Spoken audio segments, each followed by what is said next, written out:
Congo Buzz Télévision, la chaîne de la Nouvelle République. Merci et bienvenue dans Face à l'opinion. Maître Joël Nomba est avec nous sur ce plateau. Bienvenue, cher frère. Merci beaucoup, très cher Daniel. Le plaisir est pour moi de rentrer sur les installations de Congo Buzz, un cadre qui nous offre l'opportunité de parler République et surtout faire un débat d'idées et pas un débat d'individus. Quelle est selon vous concrètement la mission d'un ministre en charge de la jeunesse en République démocratique du Congo?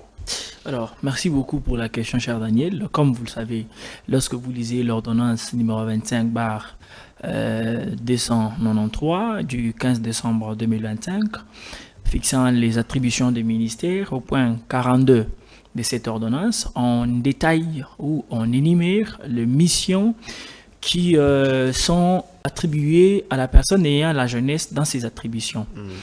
Alors, je constate également que la personne ayant la jeunesse dans ses attributions passe à côté de sa mission. Pourquoi je dis elle passe à côté de sa mission? Parce qu'elle est partie au-delà du programme gouvernemental. Elle aborde des sujets que le gouvernement n'a jamais abordés, des sujets qui n'ont jamais fait débat au sein du Conseil des ministres. Vous avez suivi récemment le ministre de la Communication, M. Mouyaya, qui est le porte-parole, qui avait dit que ce sujet n'a jamais fait objet d'un débat au sein de nos réunions ou encore lors de nos conseils des ministres. Mais aujourd'hui, la ministre de la Jeunesse qui passe à côté de sa mission, parce que lorsque vous lisez l'article 91 de la Constitution, elle vous dit que le gouvernement conduit la politique de la nation. Et donc, Madame la ministre, étant donné que les membres du gouvernement, elle devrait en principe se donner au programme du gouvernement, qui est notamment dans l'ordonnance que je viens de citer, à son point 42, mais celle-ci passe à côté même de sa mission. Et lorsque vous lisez l'article 91 de la Constitution, on vous dit que chaque ministre est responsable de son département. Alors aujourd'hui, la ministre de la Jeunesse passe à côté de sa mission pour également aborder la question, vous avez vu récemment, il y a eu la campagne de « Oui, je le veux ». Oui, c'est pour pratiquement dans quelques heures. Elle a prétendu avoir consulté les jeunes de 26 provinces, alors que vous-même, tel que vous êtes là, je mets quiconque au défi. Est-ce qu'elle organise cette marche ou campagne en sa qualité de membre du gouvernement ou en tant que acteur politique ou encore membre d'un parti politique, ainsi de suite? Comment vous jugez déjà par rapport à ce qu'elle a fait comme vidéo? Voilà pourquoi je venais de détailler ou d'énumérer les dispositions auxquelles elle est obligée de se conformer. Aujourd'hui, les gens viennent au gouvernement sans avoir l'éthique d'un politicien, sans avoir le réflexe d'un politicien et des membres du gouvernement. Comment un ministre, un membre du gouvernement, qui s'adonne aux pratiques des militants et militants d'un parti politique? Comment un membre du gouvernement peut organiser une marche dans un régime où elle fait partir? Comment expliquez-vous cela? Elle ne peut pas amener cette question au sein du gouvernement pour que le gouvernement décide dans l'ensemble. Mais pourquoi elle doit amener cette question sous forme de marche, prétendant que les jeunes ont dit oui au changement de la Constitution? C'est d'ailleurs une campagne qui viole express la Constitution de la République. Lorsque vous lisez l'article 64, vous comprendrez avec moi que la ministre de la Jeunesse est en train également de violer la Constitution. Ce qui est important aujourd'hui, c'est qu'elle doit s'arc-bouter sur les dispositions de l'ordonnance numéro 25/293 du 15 décembre 2025 qui détaille les missions qu'a la personne ayant la jeunesse dans ses attributions. Dites-moi, cher Daniel, aujourd'hui, au Congo, il n'y a aucun jeune qui reçoit la subvention d'État. Qu'on se dise un peu, le ministère de la Jeunesse reçoit trimestriellement 50 milliards de francs congolais, ce qui vaut 20 millions de dollars par chaque 3 mois. Dites-moi, ces fonds-là sont logés où? Et ils soutiennent quel type de jeunes? Ce sont ces jeunes qu'ils vont corrompre avec des 10 dollars pour faire la marche de « Oui, je le veux ».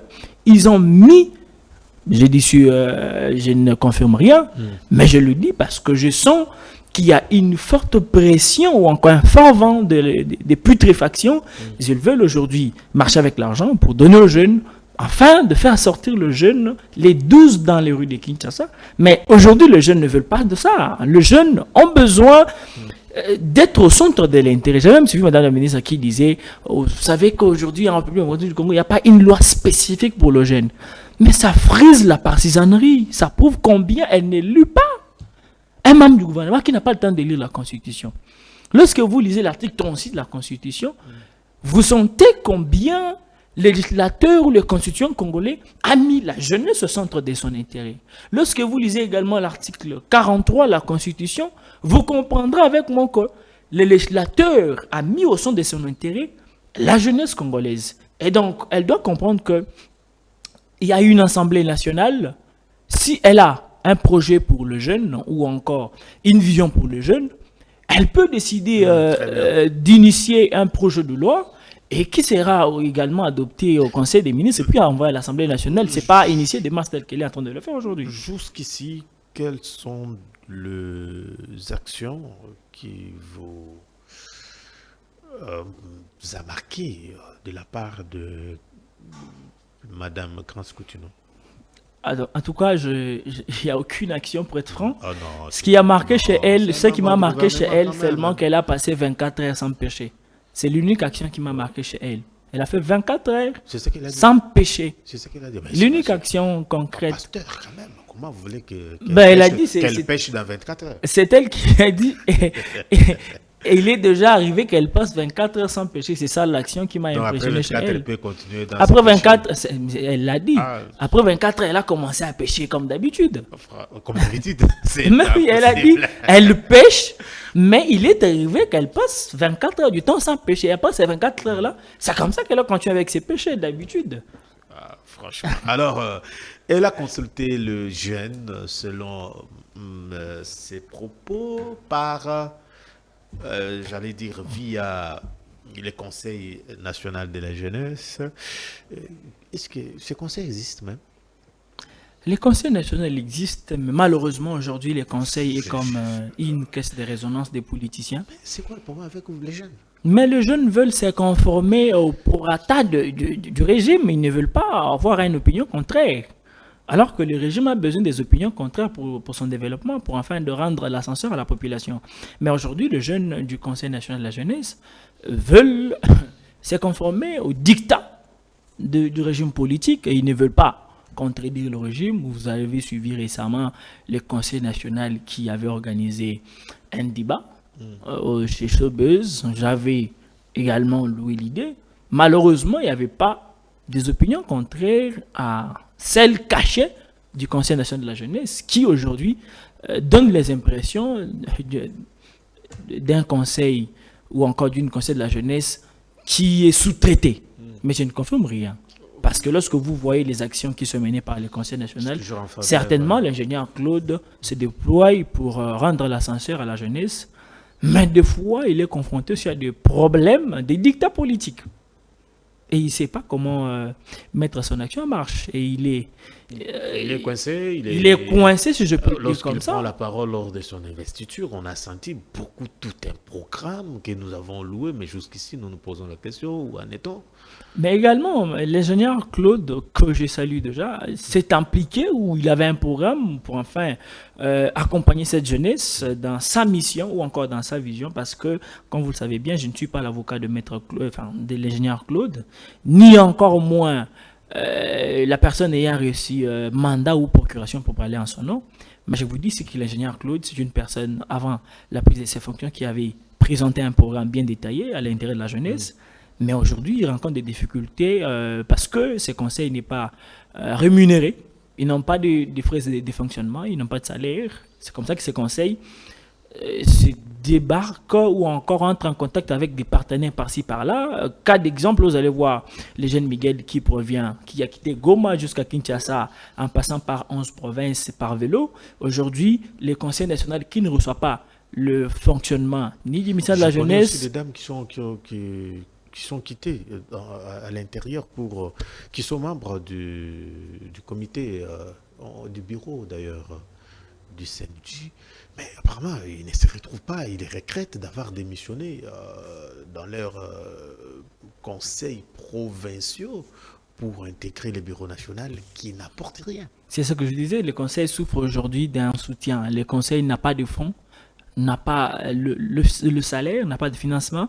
L'exemple, vous voyez comment aujourd'hui le conseil national est en train de faire appel aux partenaires pour enfin faire leur caravane avec le jeune Miguel qui provient des Goma, ce qui prouve combien le conseil national ne reçoit pas de financement, ils n'ont pas de salaire. Il faut qu'on demande Et ça, un c'est vrai. départ.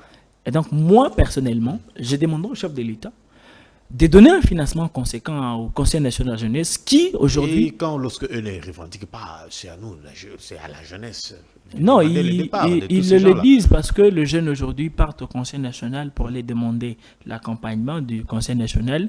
Mais l'ingénieur Claude rencontre des difficultés. C'est comme ça que vous voyez sur Internet qu'ils ont fait l'appel aux partenaires qui peuvent les soutenir afin de faire leur caravane de vélo. Et parce qu'ils n'ont pas de financement, ni du gouvernement, Du moment ni où du président de la même, République. même les partenaires à peur, du moment où vous êtes trop politique, comment ils n'ont Non, les conseils- une structure. Mais vous avez dit s'il y a une main politique qui pèse sur eux, et aujourd'hui, même leurs actions sont bloquées. évidemment, les conseils souffrent d'un déficit pécuniaire. Ils n'ont pas de moyens. Ils évoluent eux-mêmes.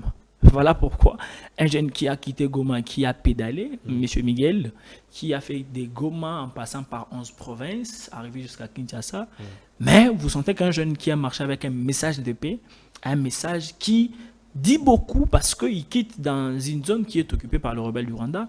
Mais aujourd'hui, ce jeune est à Kinshasa et encadré par les conseils nationaux, mais les conseils n'ont pas de fonds. Voilà pourquoi les conseils, lorsque vous entrez sur Internet, vous allez voir sur leur plateforme, ils ont même fait appel à des partenaires. Oui. Et s'ils avaient l'accompagnement du gouvernement, je n'ose pas croire qu'ils allaient appeler les partenaires à venir sponsoriser leur caravane qui s'est passée, je crois bien, le 29 août, hein, si je ne m'abuse pas.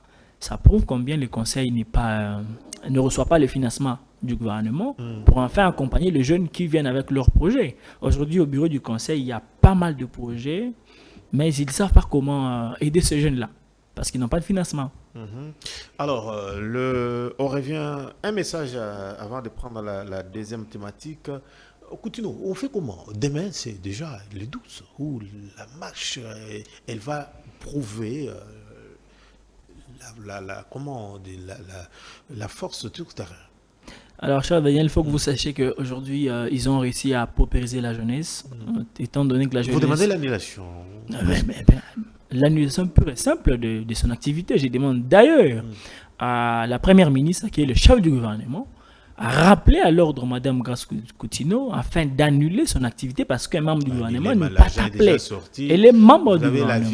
La ville est embellie au nom de... On doit tout annuler.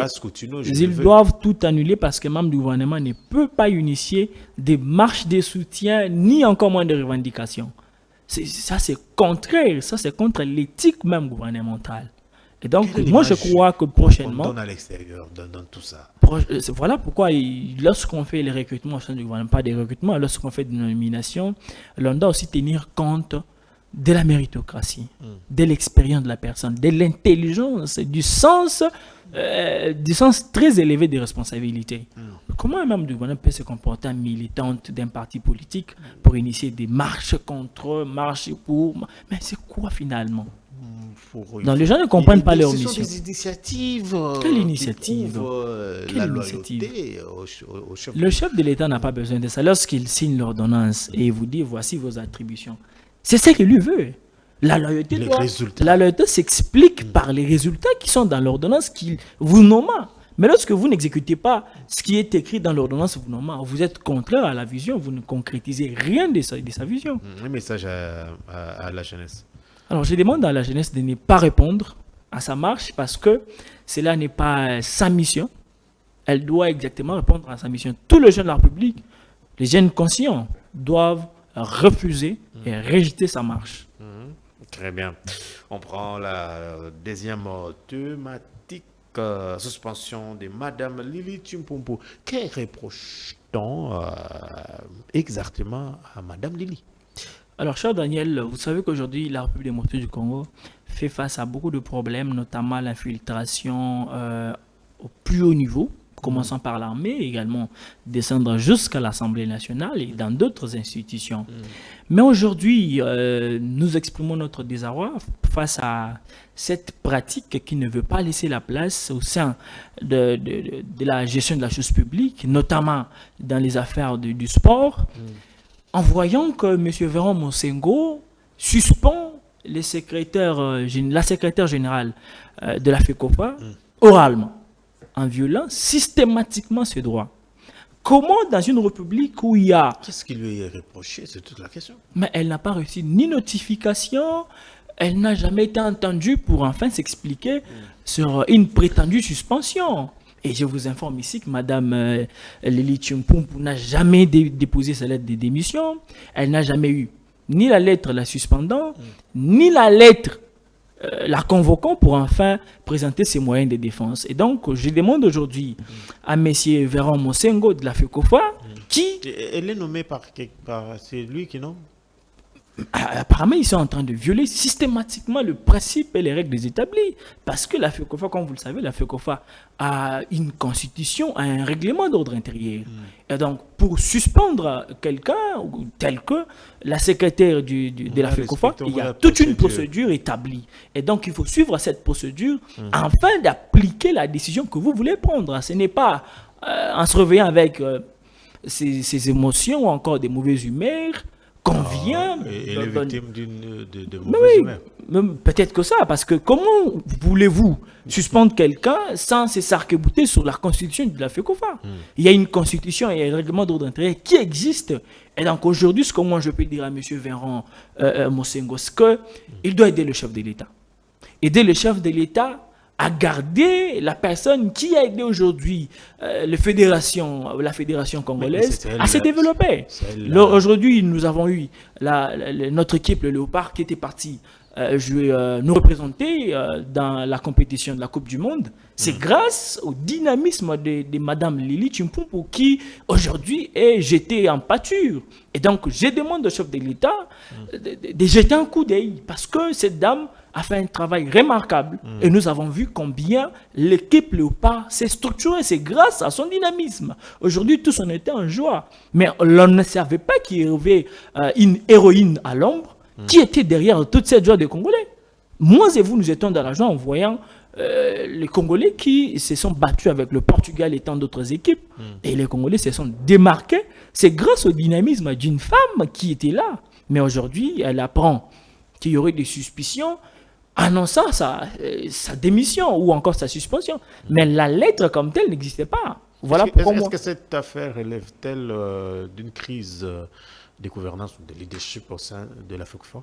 Évidemment, il y a une sorte de crise de leadership au sein de la FECOFA parce que, comme vous le savez bien, l'on ne peut pas décider un bon matin parce que... C'est-à-dire qu'il y a eu une réunion pour qu'il décide. Oui, il y a eu des réunions nocturnes parce qu'on n'aime pas une personne qui travaille bien, comme vous le savez, dans cette république. Lorsque vous présentez les intentions d'aider les chefs de l'État, il y aura toujours quelques personnes qui voudront votre peau, qui passent par des putréfactions, qui passent par des manœuvres frauduleuses, afin de vous faire tomber, afin qu'ils aient la même mise. C'est comme ça que moi, je demande à M.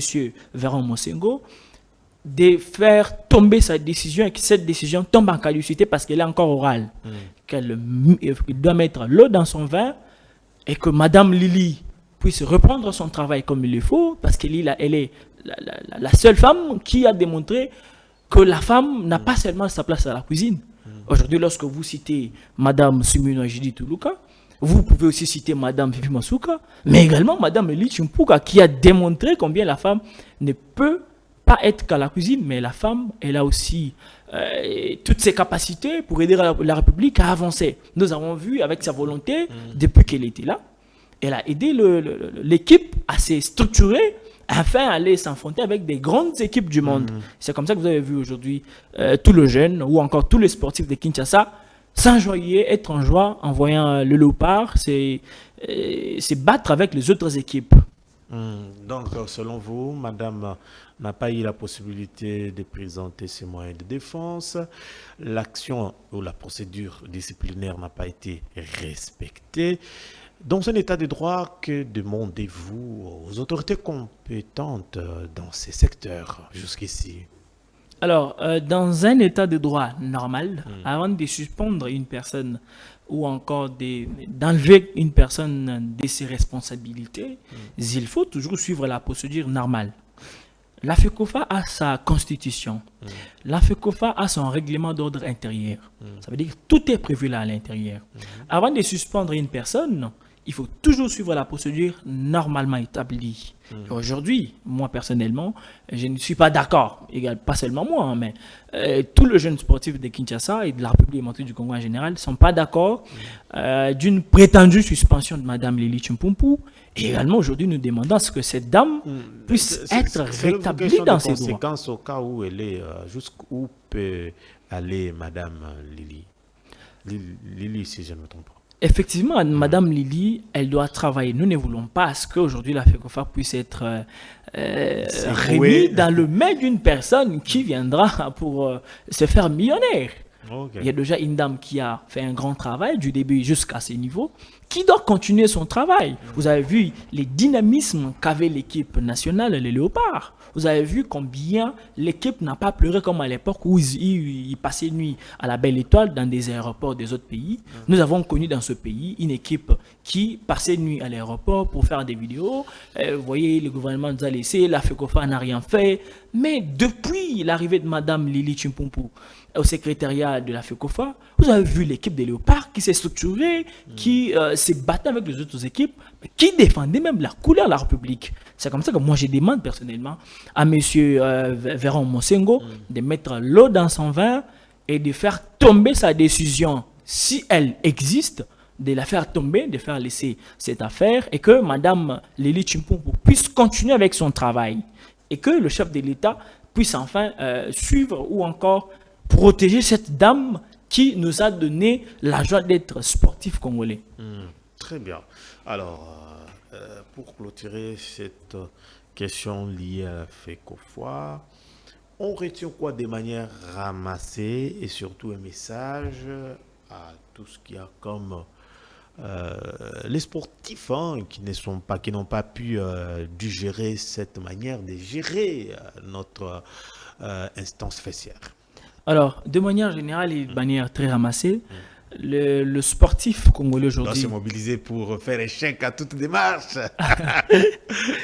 Les sportifs congolais aujourd'hui, au nom de tous les jeunes qui aiment le sport, m'ont délégué pour aujourd'hui dire au chef de l'État de suivre de près la situation qui se passe aujourd'hui à la FECOFA. Également de dire à M. Véron Mosengo de mettre l'eau dans son vin et de laisser tranquillement Mme Lili, qu'il ne se comporte pas comme un potentat de la FECOFA, mais qu'il travaille en communion avec les secrétariats et tant d'autres départements de la FECOFA afin de faire évoluer le football congolais qui était mis par terre par l'équipe de monsieur, comment il s'appelle encore, le monsieur qui était... comment il s'appelle, rappelez-moi. Les géants là qui étaient à la FECOFA. Constant Omari. Dans l'équipe de Constant Omari avait mis à genoux le football congolais. Mais aujourd'hui, avec les dynamismes de Mme Lili Tchimpumpu, vous avez vu combien l'équipe s'est encore redressée, a donné ses compétences, a donné une nouvelle image qui prouve que lorsque nous avons des dames ou encore des femmes comme Lili Tchimpumpu, Fifi Masuka, Mme Justumina Turuka, la République peut avancer à grands pas. Ce sont des dames qui ne veulent pas passer par des antivaleurs, mais qui travaillent dans des principes. Et donc, je demande également, et je réitère mon propos pour dire à M. Véron Mosengo de faire tomber sa décision et que Mme Lili Tchimpumpu puisse continuer avec son travail et que l'unité et la communion puissent régner au sein de la FECOFA. Très bien. On prend la dernière question, c'est aussi la politique. Aujourd'hui, vous êtes dans le camp de la jeunesse. Par quelle magie? Qu'est-ce qui vous motive de faire ce genre de revirements en dernière minute? Comme vous le savez, cher Daniel, le camp de la jeunesse n'est pas un camp qui répond aux besoins d'un camp politique, mais c'est un camp qui défend les intérêts de la jeunesse et également les intérêts de la République. Aujourd'hui, lorsque l'opposition prend parole, l'opposition dit avoir la jeunesse derrière elle. Notamment la majorité, lorsqu'elle prend la parole, elle vous dira la jeunesse est derrière moi. Mais lorsqu'il faut décider, lorsqu'il faut prendre des décisions, la jeunesse elle est derrière tous ces camps politiques. Elle n'est pas considérée. Lorsqu'il faut prendre des décisions qui engagent la République, ce sont les politiciens qui se présentent. La preuve, lorsqu'on a appelé l'opposition à rejoindre l'Ouganda chez le président Ndayishimiye, l'opposition n'est pas venue en amont dire à la jeunesse, écoutez, nous avons eu l'invitation du président Ndayishimiye et nous allons répondre, que voulez-vous qu'on dise au président Ndayishimiye qui est le président en exercice de l'Union africaine? L'opposition n'est pas revenue. Ça prouve combien toutes ces personnes se battent pour eux-mêmes, pour leurs intérêts. Il n'y a pas l'intérêt de la République là-dedans, il n'y a pas l'intérêt de la jeunesse. C'est comme ça, nous, quand de la jeunesse, nous nous sommes présentés, nous formons une troisième force qui va également faire remonter la voix de la jeunesse et également la majorité. La majorité utilise souvent la jeunesse pour son propre besoin, pour ses propres fins. Lorsqu'ils veulent faire des démarches ou encore des contestations ou des marches de soutien à des campagnes de changement de la Constitution, ils appellent la jeunesse. Ils vont commencer à donner des $10, des $20 parce qu'ils ont proposé cette jeunesse. Et la jeunesse sortira en route et puis par après ils vont prendre des images pour balancer sur l'internet pour dire voilà la jeunesse est derrière nous, c'est nous qui avons la jeunesse à notre portée, c'est nous qui aimons la jeunesse. Ben, lorsqu'il s'agit des décisions qui engagent la République, la jeunesse est rejetée, oubliée à son propre sort. C'est comme ça les camps de la jeunesse aujourd'hui. J'ai profité de l'occasion même de faire appel à tous les jeunes de la République de rejoindre ces camps de la jeunesse qui défendent que les intérêts de la République. Vous n'êtes pas là pour également, combattre les aînés. Nous ne combattons avec tout ce qu'il y a comme critique aujourd'hui au sein de la C64. Nous ne combattons pas les individus, mais nous combattons les comportements des individus. Les camps de la jeunesse, ira toujours en combat contre le comportement des personnes qui ne veulent pas mettre le jeune au centre de leur intérêt. Comme je venais de vous le dire, lorsque vous lisez l'article 43 de la Constitution, elle vous détaille combien la jeunesse doit être au centre de l'intérêt. Lorsque vous lisez également l'article 36 de la Constitution, vous comprendrez combien l'État a organisé une manière de donner du travail à sa jeunesse. Lorsque vous lisez également l'ordonnance numéro 25/293 du 15 décembre 2025, au point 42, vous comprenez combien les textes organisent une manière d'aider la jeunesse et de canaliser la jeunesse afin de se structurer. Et donc, aujourd'hui, les jeunes n'ont pas besoin de tout ce que le politicien nous montre aujourd'hui. Les jeunes ont besoin de l'accompagnement. Les jeunes ont besoin de participer de manière effective à la table des prises de décisions. Que nous, parce que, cher Daniel, je dois vous rappeler, parce que toutes les décisions qui se prennent aujourd'hui ont toujours une répercussion sur la jeunesse. Et parce que toutes ces décisions ont une répercussion sur la jeunesse, nous, jeunes, nous voulons désormais participer à la prise des décisions qui nous engagent. Parce que l'on ne peut pas prendre des décisions sans nous. Comme le disait un auteur, tout ce qui est fait pour nous, sans nous, c'est contre nous.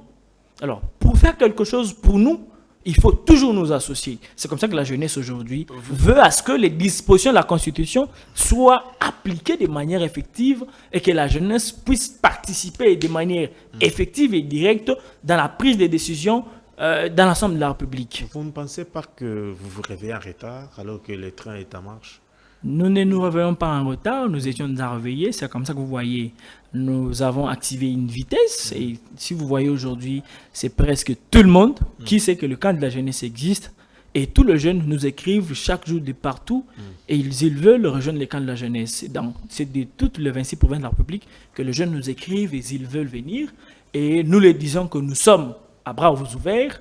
Nous sommes là pour accueillir tous les jeunes qui veulent rejoindre ces camps, qui veulent rejoindre ces combats d'idées, et pas un combat individualisé. C'est un combat qui va défendre les intérêts généraux. Est-ce que c'est parce que vous avez entendu la démarche liée au dialogue que vous vous êtes désolidarisé avec le vieux, parce que avec eux, vous n'allez pas vous retrouver?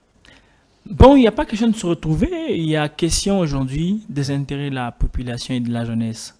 Comme vous le savez, cher Daniel, lorsque nos vieux partent à la table des décisions, ils nous disent, quand ils sont avec nous, qu'ils vont défendre nos intérêts. Mais lorsqu'ils arrivent, ils vont prouver la cupidité et ce sens même d'avoir tout pour eux-mêmes. Ils souffrent de la polycentrisation de leur homogénèse en présentant la boulimie du pouvoir. Et ils oublient même les intérêts de la jeunesse. Et aujourd'hui, réalisons un peu. Si aujourd'hui le président Tshisekedi dit et demande à l'opposition de choisir une personne qui sera nommée chef du gouvernement, cher Daniel, je vous dis qu'ils vont se départager. Ils ne seront pas d'accord. Ils vont envoyer 3-4 noms. Et lorsqu'on nommera une personne d'entre elles, ils ne seront pas d'accord. Vous allez voir qu'ils vont encore se disloquer même en 3 parties. La preuve aujourd'hui, mon Kouloutou, Alain Bolodjoa, a quitté les C64. Ça prouve combien ces gens-là, ils se sont réunis pour des intérêts personnels, pour la boulimie du pouvoir. Ils ne défendent rien de la population, parce que ce sont des gens d'ailleurs qui collaborent d'ailleurs directement avec le pouvoir en place. Je ne dis pas que collaborer c'est mauvais, mais ils reçoivent les fonds et les financements même du pouvoir en place. Alors, est-ce que c'est quoi la position de ces camps de la jeunesse par rapport au dialogue? Alors, la position du camp de la jeunesse... Vous n'entendez que l'ordonnance apparemment. Pas du tout. Mais la position du camp de la jeunesse, il sera connue dans les jours à venir. Nous allons commencer nos descentes sur terrain à Kinshasa, dans toutes les 26 provinces également. Vous allez nous voir. Dans les prochains jours, nous serons au Congo central. Et également, nous allons redescendre vers le Grand Bandundu pour consulter les jeunes et récolter les avis. Après les avis de la jeunesse, nous y reviendrons pour donner notre position pour le dialogue qui est en train de se préparer. Alors, nous sommes pratiquement à la fin de notre entretien. Est-ce qu'il y a quelque chose que vous avez voulu dire, que vous n'avez pas dit jusqu'ici? Et s'il y a des rappels qu'il faut faire, c'est maintenant. Non, je remercie seulement votre chaîne, également à vous et qui nous donne aussi l'opportunité, même quand vous êtes fatigué, vous nous prenez toujours. C'est pour discuter de la République et nous remercions tous les téléspectateurs qui nous ont suivis de partout en République démocratique du Congo. Merci, c'était là Maître Joël Nomba, membre du camp de la jeunesse, qui nous faisait l'honneur d'être avec nous pour parler de la démarche liée à la marche du ministre de la Jeunesse. On a parlé de la suspension de Madame Lili Chimpompo, si je ne me trompe pas, et il a émis son constat sur les comportements de l'opposition. Il a expliqué également les bien-fondés de ces camps de la jeunesse. Mesdames et messieurs, quant à moi, je vous retrouve dans quelques instants. D'ici là, portez-vous bien, au revoir. Congo Buzz Télévision, la chaîne de la Nouvelle République.